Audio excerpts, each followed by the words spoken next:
All right, so we'll move on to the next story, and this is a good one. This is a good one to finish with. The super yacht saves lives in the Caribbean. So a 37-meter or 120-foot sailing super yacht was involved in a search and rescue recently in the Caribbean. So the yacht was called Sailing Yacht Genevieve.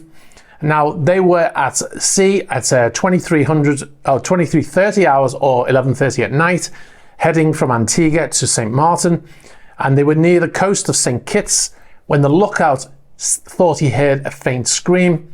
So they slowed down. They were using their engines at the time. They slowed down, and then they heard it again, and they both confirmed that it was indeed a woman screaming.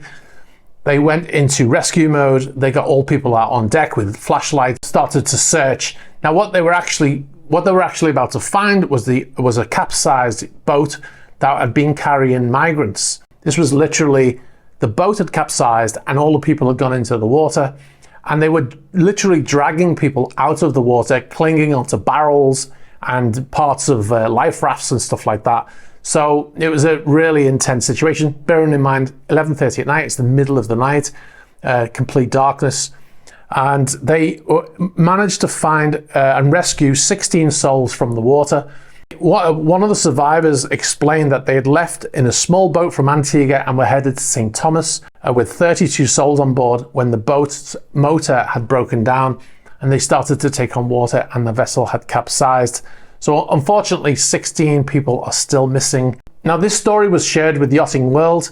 It's a very interesting story. There's a lot of first-person explanations in here as to what exactly happened. I will put a link below if you want to check that story out. I don't want to just take everything from there without giving them the credit. So yeah, I'll put a link below and you can go and check that story out. It's quite the story, you know.